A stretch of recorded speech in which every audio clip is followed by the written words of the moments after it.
Isang araw sa isang buhay ko. Sa araw na ito ay handa na akong kumain ng ulam na ito. Kung nakakain na kayo nito ay alam niyo na kung ano ang ulam na ito.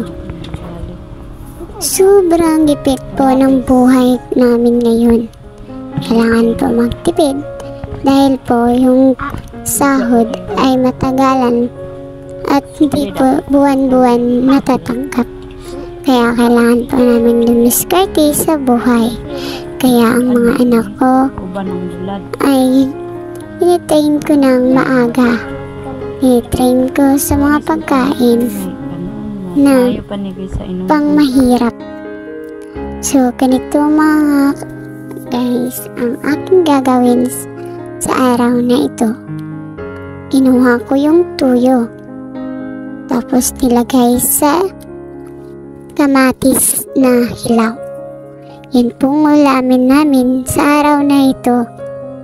At meron po kaming kaparis dyan. Aba, hindi mawawala ang ating daing. Sa buhay po namin, mula noon na mga pa hanggang ngayon, ang daing ay palaging kasama na po yan sa buhay namin. Hindi na po namin pinapangarap ang maging mayaman.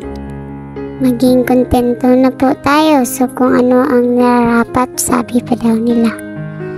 Oo, nakontento na nga ako dito sa buhay namin. Dahil maganda po yung aming pamumuhay kahit mahirap lang. Oo, merong mga problema na darating sa buhay.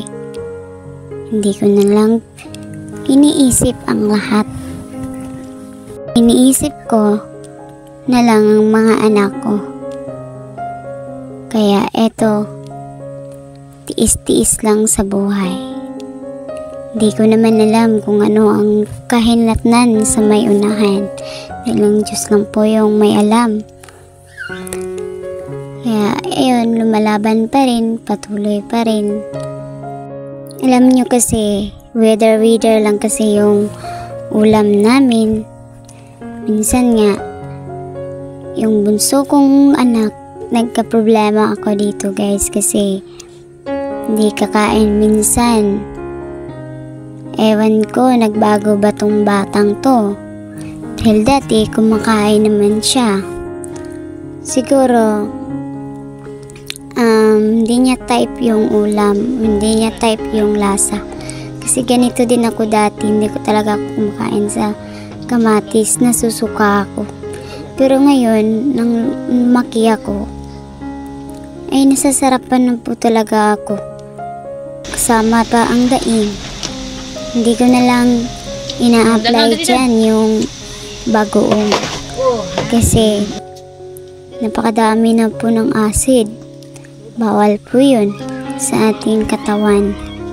Kaya yung pagkain namin guys, balance lang po yun. Para yung self natin ay hindi naman masyadong mabigatan. Kaya ayun, alam nyo kasi guys, lumalaban ako. Lumalaban ako sa buhay ko, hindi para sa future ko, kundi para sa future ng mga anak ko. Kasi sa tanggapin man natin sa hindi, dadaan po tayo lahat, mawawala po tayo sa mundong ito. Kaya ako, nagpakabuhay na ako ngayon dito sa mundo para lang sa dalawa kong anak, para sa kanilang future.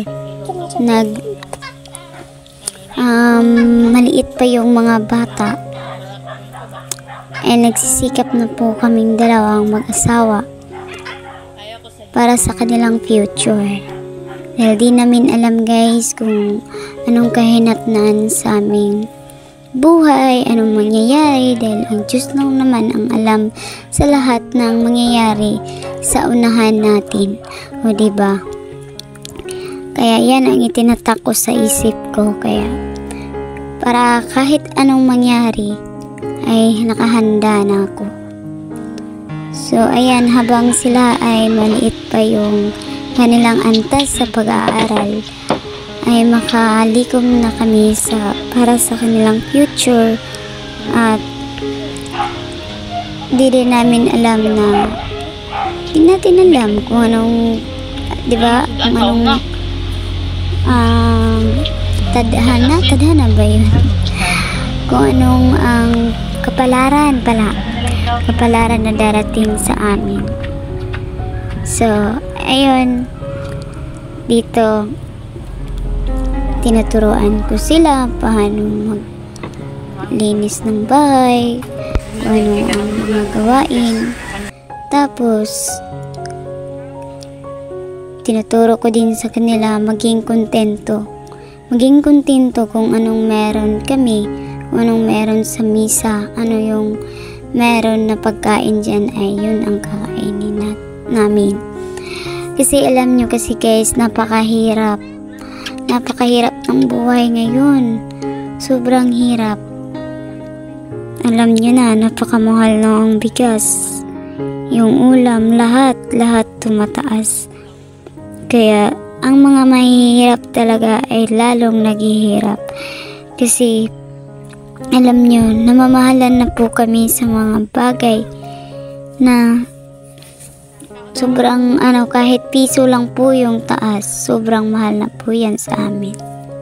Kontento muna tayo sa buhay natin kung ano ang meron ngayon.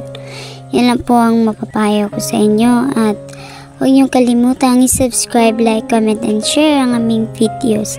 At maraming salamat sa suporta niyo guys. Ingat kayo, and God bless everyone, and see you next vlog. So, ayun lang po ang aking ma-share sa buhay ko ngayon. Maraming salamat. Bye!